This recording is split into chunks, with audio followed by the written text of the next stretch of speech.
On the far edge of the galaxy, where twin suns painted the land in pale gold and deep crimson, a human farmer named Yarok lived alone on a stretch of land that seemed to go on forever. Rows of tall alien crops swaying in the dry wind like a restless sea, and though his farm stood as a quiet island of survival among harsh plains, his days were marked only by labor and silence, until the night he heard a sound that did not belong. The faint creak of wood, the subtle scrape of hands prying open his supply barn, the very heart of his survival. Yarok moved without hesitation, his boots crunching softly on dry soil, a rifle clutched in his calloused hands, his breath steady as he rounded the corner of the barn and caught the thief in the act. A thin figure bent over his grain sacks, small and trembling in the moonlight that spilled through the cracks of the roof. And as he raised his weapon, the figure turned, and his heart jolted not from fear but from surprise.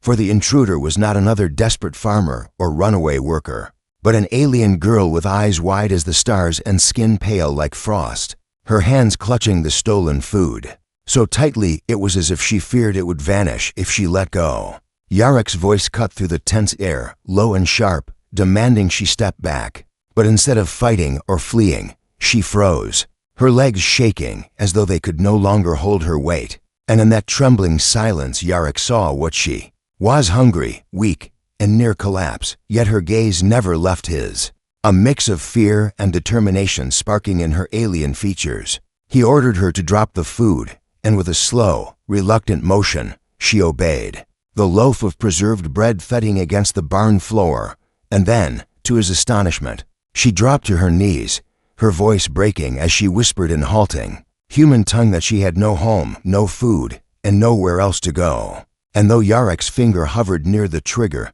something in her plea rooted him in place, something raw that reminded him of the lonely hunger of his own past. She raised her head just enough to meet his eyes, her words spilling faster now, desperate but clear, and she made him an offer that was as strange as it was bold. She would work his endless fields. By day, give him the strength of her hands and the knowledge she carried from her people, and by night, when the twin suns fell and cold winds howled across the land, she would share her warmth with him, not as a thief, not as a beggar, but as someone who could make the emptiness of his life less heavy. Yarok stared at her, torn between anger and something else he could not name. For she was a stranger, a trespasser, and yet her voice carried no deceit, only a naked honesty that gnawed at the walls he had built around himself. Silence stretched between them, broken only by the creak of the barn doors and the rustle of grain sacks shifting under the wind,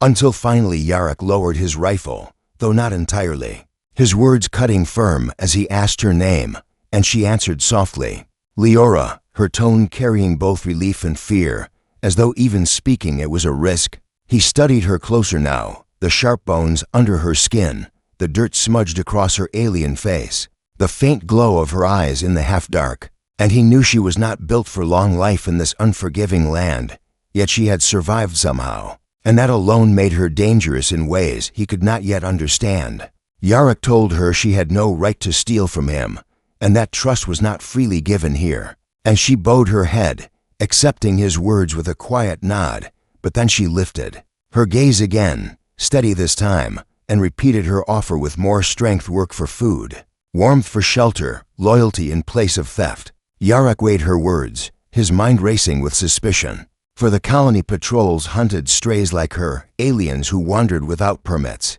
and harboring one could cost him his farm, his freedom, perhaps even his life. But as the thought of turning her impressed against his mind, he found himself unwilling to imagine handing her over to the cold hands of patrolmen, unwilling to watch those eyes, so full of hunger and fire, dim into nothing. His silence stretched so long that Leora trembled again, as though she expected rejection or death, until Yarok finally let out a rough breath and told her she would stay on trial, no promises, only work and honesty, and the first sign of deceit would send her back into the wild. Her face lit with something like gratitude, though it was faint, almost fragile, as though she had forgotten how to hope, and she rose to her feet slowly, swaying but refusing to fall. And for a moment Yarok felt the weight of what he had just done settle onto his shoulders, heavier than any load the farm had ever demanded of him. For he had not just caught a thief, he had taken in a shadow from the war-torn stars, a girl who carried secrets he could not yet name. And though the night closed in around them, and the cold wind whispered through the cracks of the barn, Yarrick sensed that his quiet life had ended with the sound of that first creak of wood, and that the choice he made tonight would ripple far beyond his farm, into dangers and trials he could not yet imagine. Morning broke across the twin suns, washing the farm with pale light, and for the first time in many months Yarrick did not begin his day alone, for when he stepped out to the fields, the alien girl named Leora was already there, her frail frame bent low as she worked the soil with clumsy hands that were not used to human tools. Yet there was a stubborn fire in her eyes that refused to let her fail, and Yarrick, though still watchful and suspicious, found himself strangely unsettled as he studied her, wondering if he had made a mistake by letting her stay, because every stranger carried danger, and every secret eventually surfaced. She stumbled often at first, cutting her hands on the sharp edges of the tilling blades. Yet instead of complaining, she pressed forward, learning with each mistake. And soon Yarrick realized she was not as weak as she appeared, for her alien body, though lean, seemed built for endurance, her breath steady even after long hours of labor under the twin suns.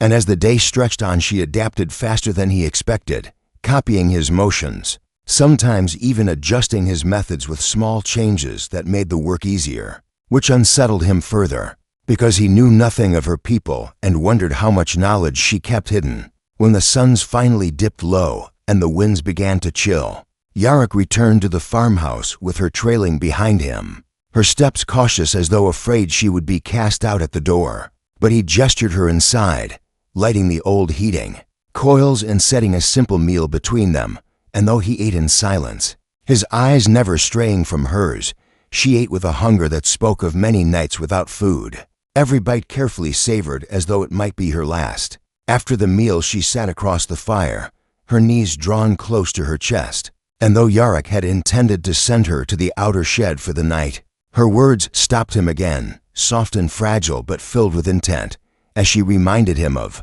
the bargain she had made that she would give him warmth in the cold hours, not as a thief but as one who owed her life to his mercy. And though he said nothing in reply, she simply moved closer to the fire, her eyes reflecting the flames, asking him questions with the curiosity of one who had been too long in silence, asking why he had chosen this farm so far from others, why humans spread across the stars instead of staying on their own world, why he had not turned her in when he had every reason to do so. And Yarrick, though usually a man of few words, found himself answering piece by piece, speaking of earth, of ocean she had never seen, of mountains, so vast they swallowed the horizon, of the quiet pull that had driven him to this colony when he grew tired of the crowded cities of other worlds. And as she listened, her eyes softened, almost glowing in the dim firelight, and she told him fragments of her own story, not the whole truth, but enough to weigh heavy on him,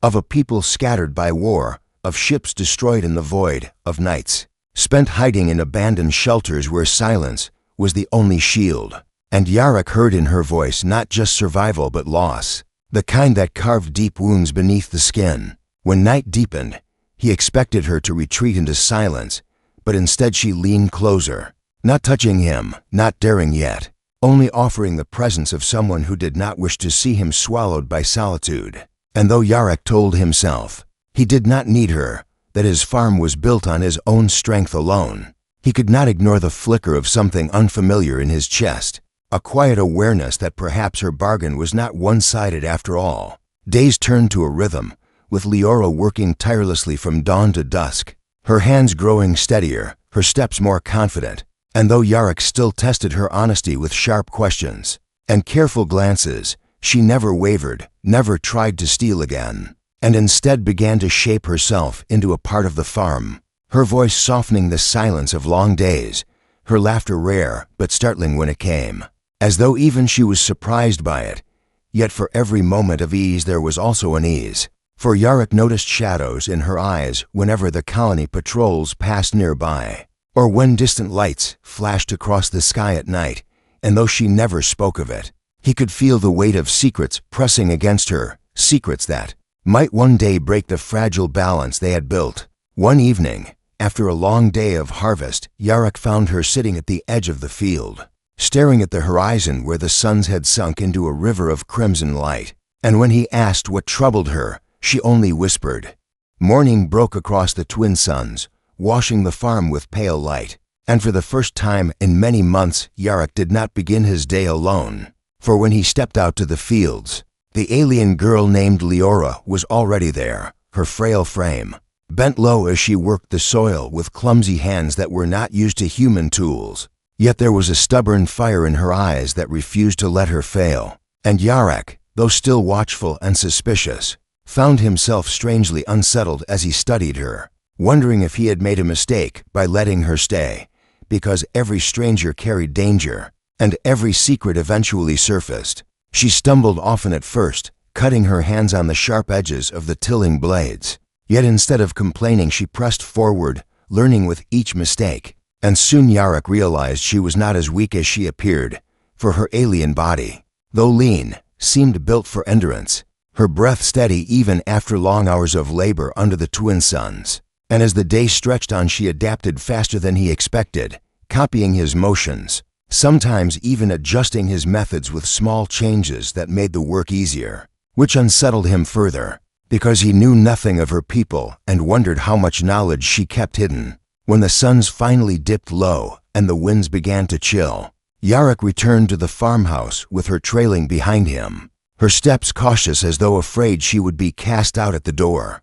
But he gestured her inside, lighting the old heating coils and setting a simple meal between them. And though he ate in silence, his eyes never straying from hers, she ate with a hunger that spoke of many nights without food, every bite carefully savored as though it might be her last. After the meal she sat across the fire, her knees drawn close to her chest, and though Yarok had intended to send her to the outer shed for the night, her words stopped him again, soft and fragile but filled with intent, as she reminded him of the bargain she had made that she would give him warmth in the cold hours, not as a thief but as one who owed her life to his mercy. And though he said nothing in reply, she simply moved closer to the fire, her eyes reflecting the flames, asking him questions with the curiosity of one who had been too long in silence, asking why he had chosen this farm so far from others, why humans spread across the stars instead of staying on their own world, why he had not turned her in when he had every reason to do so. And Yarok, though usually a man of few words, found himself answering piece by piece, speaking of earth, of ocean she had never seen, of mountains so vast they swallowed the horizon, of the quiet pull that had driven him to this colony when he grew tired of the crowded cities of other worlds. And as she listened, her eyes softened, almost glowing in the dim firelight, as she told him fragments of her own story, not the whole truth, but enough to weigh heavy on him, of a people scattered by war, of ships destroyed in the void, of nights spent hiding in abandoned shelters where silence was the only shield. And Yarok heard in her voice not just survival but loss, the kind that carved deep wounds beneath the skin. When night deepened, he expected her to retreat into silence, but instead she leaned closer, not touching him, not daring yet, only offering the presence of someone who did not wish to see him swallowed by solitude. And though Yarok told himself he did not need her, that his farm was built on his own strength alone, he could not ignore the flicker of something unfamiliar in his chest, a quiet awareness that perhaps her bargain was not one-sided after all. Days turned to a rhythm, with Leora working tirelessly from dawn to dusk, her hands growing steadier, her steps more confident. And though Yarok still tested her honesty with sharp questions and careful glances, she never wavered, never tried to steal again, and instead began to shape herself into a part of the farm, her voice softening the silence of long days, her laughter rare but startling when it came, as though even she was surprised by it. Yet for every moment of ease there was also an ease, for Yarok noticed shadows in her eyes whenever the colony patrols passed nearby, or when distant lights flashed across the sky at night. And though she never spoke of it, he could feel the weight of secrets pressing against her, secrets that might one day break the fragile balance they had built. One evening, After a long day of harvest, Yarok found her sitting at the edge of the field, staring at the horizon where the suns had sunk into a river of crimson light. And when he asked what troubled her, she only whispered that safety was always temporary, that her people had once thought themselves safe until war stripped it all away. And her voice carried such certainty that Yarok felt the cold of her words settle in his bones. For he realized then that whatever hunted her might not be finished, and if it came to his farm, it would not matter how many fences he had built or how many weapons he stored. Because survival was never just about strength, it was about trust, and trust was something he was still learning to give. That night, as the cold deepened and the winds rattled the walls of the farmhouse, Yarok lay awake listening to her slow breaths across the fire. And though he told himself he had only agreed to a bargain of work for food,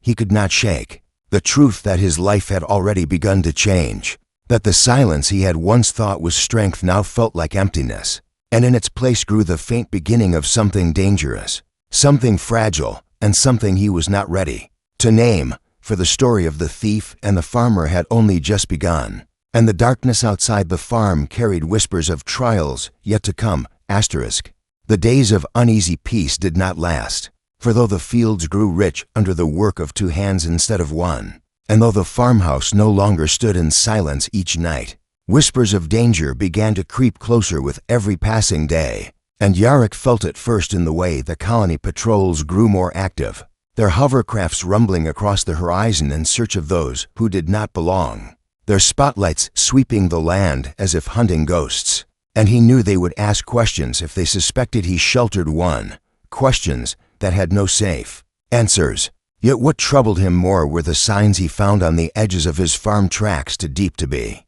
animal, scorch marks on the ground where no machine of his had passed, and sometimes, when the night stretched quiet and the stars burned sharp above, faint glimmers of light streaking across the sky that vanished too quickly to be patrol craft. And though Yarok told himself not to imagine threats in every shadow, the unease in Leora's eyes told him he was not wrong. She moved with sharper caution now, her head lifting whenever distant engines broke the air, her hands clenching around tools as if they might need to be weapons. And though she tried to hide it, Yarok saw the fear she carried, a fear not of being caught by humans, but of something else, something older and more dangerous. And one evening, as they sat by the fire, he pressed her to speak, his voice low but firm, demanding to know what hunted her, and after a long silence she finally confessed fragments of the truth, telling him of raider ships that stalked the outer colonies, scavengers who had once been soldiers, men and creatures who had survived the war that shattered her people, who now roamed in fractured bands, stealing, burning, and enslaving any they found. And though she had run from them many times, she feared they had tracked her still, drawn by the faint signs of life she left behind. Yarok felt the weight of her words like a stone in his chest, for he knew the patrols were not strong enough to stop such raiders, and a farm like his, rich in harvest and left far from the protection of larger settlements, would be easy prey. His first thought was to send her away, to tell her to vanish into the wastes so that danger would not fall upon him. But when he looked at her, her face pale in the firelight, her body still thin though stronger than before, he found the words dying in his throat, for though she had once been a thief, she had become more than that. She had become the reason. His days no longer dragged in endless silence, and he could not imagine the fields without her presence, so instead he told her they would prepare. His voice steady though unease churned within him, and Leora's eyes widened at his decision, as though she had expected rejection, but then softened with a strange relief that unsettled him even more. The next days passed in tense labor, the fields still demanding their endless care. But Yarok began to alter his work, checking the fences more often, repairing old farm drones so that they could serve as sentries instead of tools, and teaching Leora how to handle the rifle that had once been his only companion. Though she already seemed familiar with the weight of weapons, her hands steady, her eyes sharp, which made him wonder again about the life she had lived before hunger drove her to steal. Each night the sense of being watched grew heavier, the shadows outside the windows deeper. And one night Yarok woke to the sound of faint movement near the barn. his heart pounding as he reached for his rifle, only to find nothing but footprints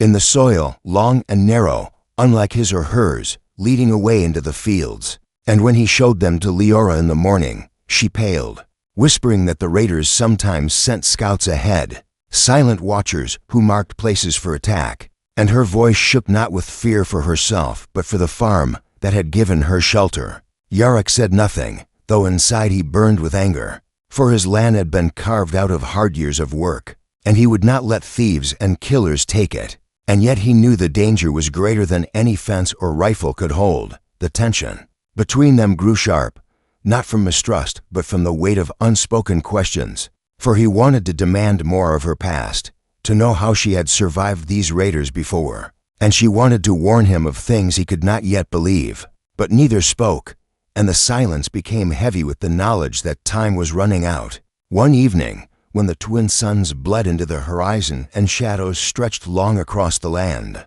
strange lights appeared once more in the sky, brighter this time, lingering longer, and Leora's face turned grim as she whispered that they were not patrols, that the raiders had come, and Yarok felt the world shift in that instant, the quiet life he had known shattering like glass. For the farm was no longer a sanctuary but a target, and as the night closed in, he stood with his rifle in hand, the firelight flickering on Leora's determined eyes, and understood that whatever bargain he had made with her had now bound their fates together. For the shadows that stirred beyond the fields were coming closer, and survival would demand more than labor or trust. It would demand a fight neither of them had yet dared to imagine. The night of uneasy silence stretched heavy across the farm, the fields swaying under cold winds that whispered like voices of ghosts. And inside the farmhouse, Yarok sat with his rifle across his knees, his eyes fixed on the door as though he expected it to burst open at any moment,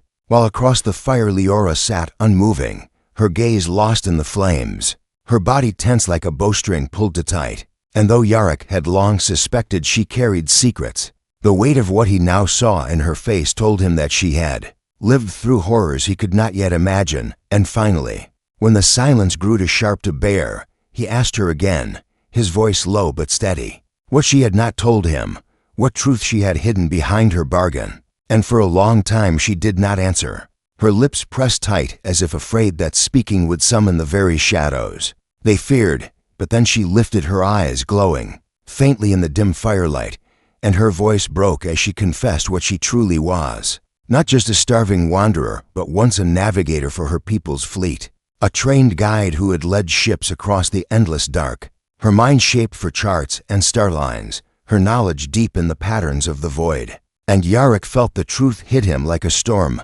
for in her words he heard both power and guilt. Power in the skills she still carried, and guilt in the failure that haunted her, for she admitted that when the raiders came, when war tore through her people's ships, she had been on the bridge of one such vessel, guiding them through stars she thought were safe, only to lead them into an ambush that destroyed everything she loved, leaving her alive by accident or curse, drifting in the wreckage until she escaped with nothing but her life. And now those same raiders hunted the colonies, broken fragments of armies that refused to die, and if they found her alive, they would see her as a traitor or a prize, neither of which left her any hope of mercy. Yarok listened in silence, his heart pounding as he tried to measure the meaning of her words, for he had thought her just a survivor, a thief desperate for food. Yet now he saw she was something more, someone tied to wars that had scarred entire worlds, someone who carried both the shame of failure and the knowledge of the enemy. And though a part of him wanted to push her away, to say he had no place in such stories, another part of him knew it was already too late, for by giving her shelter, by listening to her bargain, he had tied himself to her fate. And the raiders would not stop simply because he wished them gone. He looked at her closely then, at the trembling in her hands, at the tightness in her jaw as though she hated every word she was forced to speak. And he asked her why she had not told him before, why she had let him think she was nothing more than a thief. And she answered with a voice heavy with sorrow, saying that she had thought silence safer, that she had hoped to bury her past beneath work in quiet days, that she had not wanted to bring danger to his door, but when she saw the lights in the sky, When she felt the scouts watching, she knew the truth could no longer be hidden, because what was coming would burn them both unless they faced it together. Yarek's grip on his rifle tightened, not in anger but in decision. And though fear twisted through him, he told her she had done right to speak, because now at least he knew what shadow hunted them, and a man could fight shadows once they had shape, and his words seemed to lift a weight from her shoulders, though only for a breath. For then she warned him that fighting raiders was not like fighting thieves or patrols, that they were ruthless, cunning, and desperate, and if they truly came for the farm, they would not stop until everything he had built was ash. And in that moment Yarek realized the quiet life he had carved in this corner of the galaxy was gone, torn apart by the arrival of one starving girl who had stumbled into his barn. Yet instead of regret he felt something else, something fierce and steady, a resolve he had not known he carried, for though the farm was his alone, he could no longer think of survival without her standing beside him. Outside, the night grew deeper, the wind colder, and the fields seemed to whisper of danger drawing near. But inside the farmhouse a new truth had settled between farmer and thief,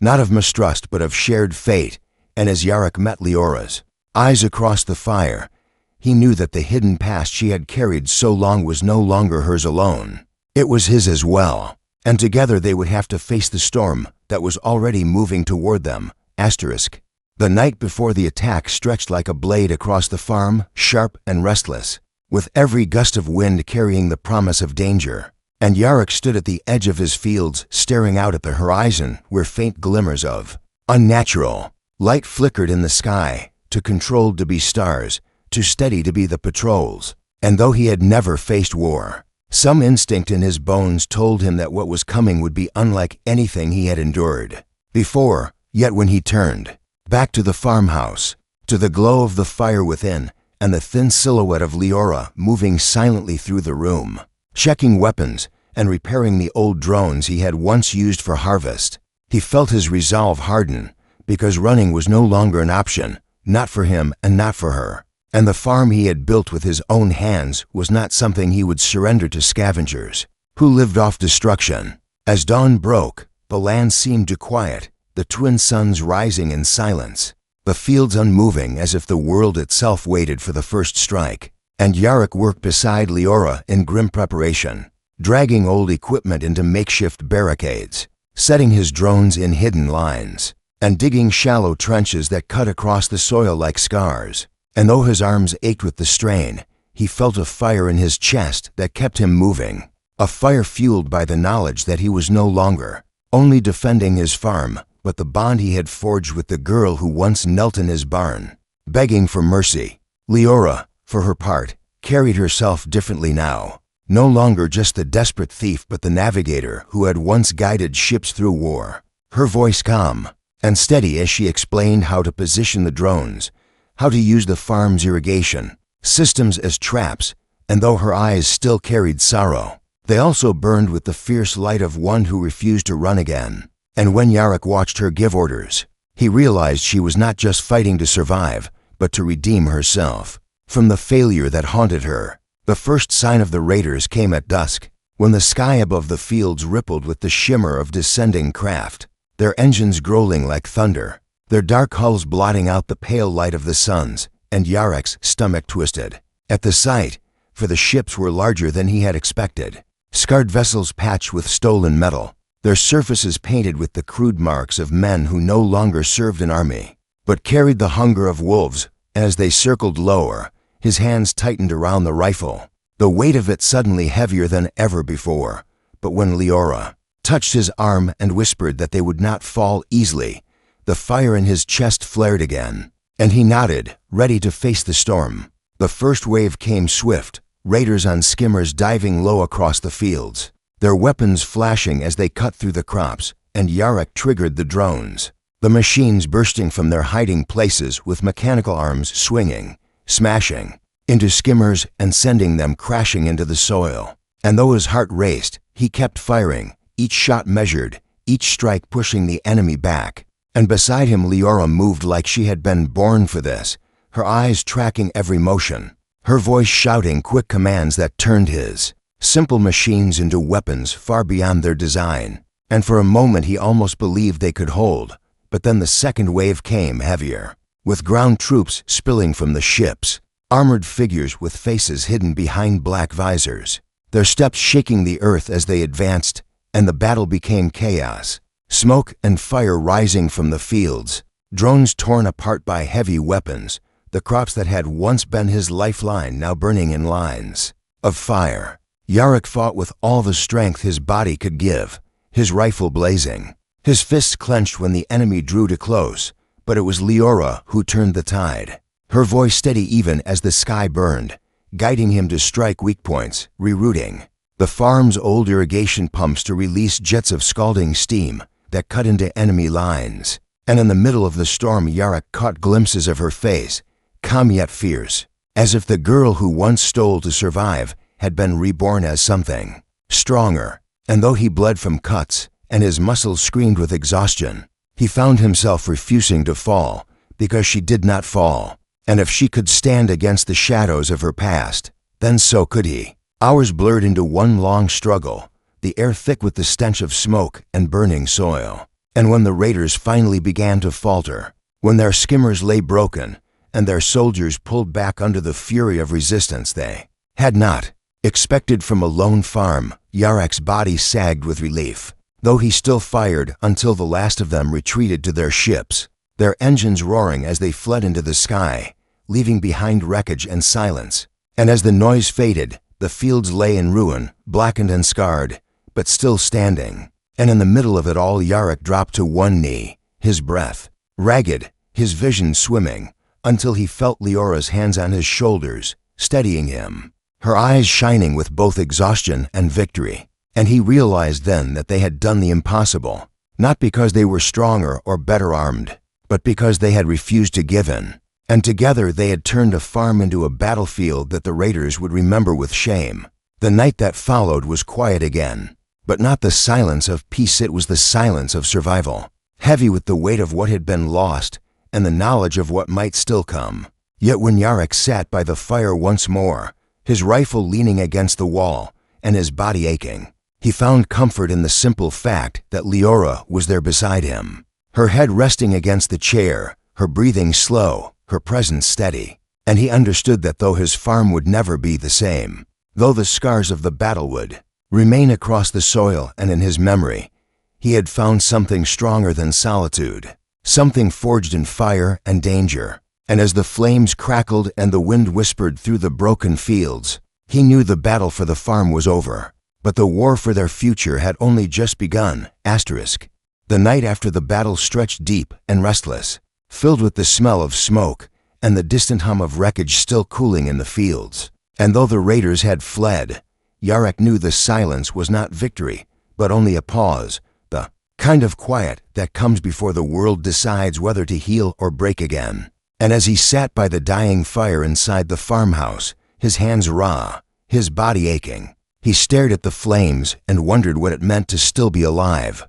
when so much of his farm lay in ruins. But when he lifted his eyes and saw Leora sleeping across from him, her face pale in the flickering light, her breath steady despite the cuts and bruises that marked her skin, he felt a weight lift from his chest, because survival meant nothing if it was only his own. And the thought of losing her during the fight had struck him harder than any wound. So when dawn finally came, spilling gold and crimson across the sky, he rose with a determination he had not felt in years, not the quiet stubbornness of a farmer, but the fierce will of someone who had seen what could be lost and refused to let it happen again. Outside, the fields were scarred, lines of black ash cutting through what had once been green rows of harvest. Drones lay broken in the soil, their twisted frames gleaming in the morning light. But still the land stood, and Yarok knew land could be worked again, rebuilt, renewed. And as he breathed the sharp air, he realized the battle had taken much but given something greater in return. For it had bound him and Leora together in a way no bargain could explain, forged not from desperation, but from shared struggle and trust. And when she woke and came to stand beside him, her eyes searching the horizon as if expecting the enemy to return, he told her with quiet strength that the farm was not lost, that they would rebuild it together. And for the first time since he had met her, she smiled, not the fragile curve of lips that carried sorrow, but something real, alive, filled with hope she had thought buried forever. Yet even in that moment of fragile peace, shadows lingered. For the raiders had fled but not been destroyed, and Yarok knew they would not forget the humiliation of being driven back by a farmer and an outcast, and when they returned, it would be with greater fury. And so the days that followed became not only about repairing what was broken, but about preparing for what was still to come, with Leora teaching him what she knew of the stars, of enemy tactics, of how ships moved and how minds thought when all they craved was destruction, and Yarok, in turn, teaching her the rhythm of the soil, the patience of planting, the strength of waiting for life to rise again. And in this strange balance of war and peace, they carved a new existence, one that was no longer just about surviving hunger or loneliness, but about guarding a future they were slowly daring to imagine. Still, at night, when the wind carried the echo of distant engines, both of them would sit awake, rifles nearby, eyes on the horizon, waiting, and though fear coiled tight in their chests, neither spoke of leaving, for to leave would be to surrender, and neither of them were willing to give the enemy that victory. And in those silent hours Yarok sometimes thought about how far he had come from the man who once believed solitude was enough, who once thought the only way to live was to keep his head down and his heart closed, and he realized that the thief who had stumbled into his barn had stolen more than food. She had stolen the emptiness of his life and replaced it with something he could not let go. And he understood now that humanity's strength was not in machines or weapons alone, but in the stubborn way they clung to each other, the way they found reason to keep standing even when the world told them to fall. And perhaps that was why Leora had chosen not to run again, because she had found in him the same strength she had once thought lost forever. In the ruins of her people, the colony patrols eventually came, drawn by the smoke of battle and the stories whispered by fleeing raiders. And though Yarok feared discovery, Leora did not hide, standing at his side with her chin lifted, her eyes steady. And when the patrol commander questioned them, Yarok told him the truth, but not the whole of it, saying raiders had come, that he had fought them back with the help of a worker who had proven her worth. And though suspicion lingered in the commander's eyes, he saw the wreckage, the blood, on the soil, and he chose to leave without pressing further, perhaps out of respect, perhaps out of fear. And when the patrols vanished, Yarok and Leora were left again with only the farm, scarred but theirs. And in that moment both understood that they had crossed a threshold, that they were no longer just a farmer and a thief bound by a desperate bargain, but partners bound by survival, trust, and something deeper neither dared to name aloud. As days turned into weeks, the scars of the battle slowly gave way to green shoots, stubborn plants rising from the ash as if to prove that life could always return. And Yarok worked with renewed energy, his hands rough but steady, his back bent, not with weariness but with purpose, and Leora worked beside him, her laughter rare but no longer absent, her voice stronger. And in those moments of rebuilding, the memory of fire and smoke faded into something else, not forgotten, but transformed into proof of what they had overcome. Yet always the horizon loomed, always the thought of returning raiders whispered at the edge of their peace. And Yarok knew one day the sky would blaze with enemy engines again. But he no longer felt the weight of dread, because now he knew he would not face it alone. And as the twin suns rose higher one morning, painting the land in light that seemed sharper and brighter than before, he looked at Leora standing beside him, the wind tugging at her hair, her eyes fixed on the endless sky. And he realized that whatever future awaited them, whether it brought more battles or rare peace, they had already won something greater than land or crops, for they had found in each other the reason to endure, the reason to fight, and the reason to believe that even in a galaxy scarred by war, a new dawn could still rise.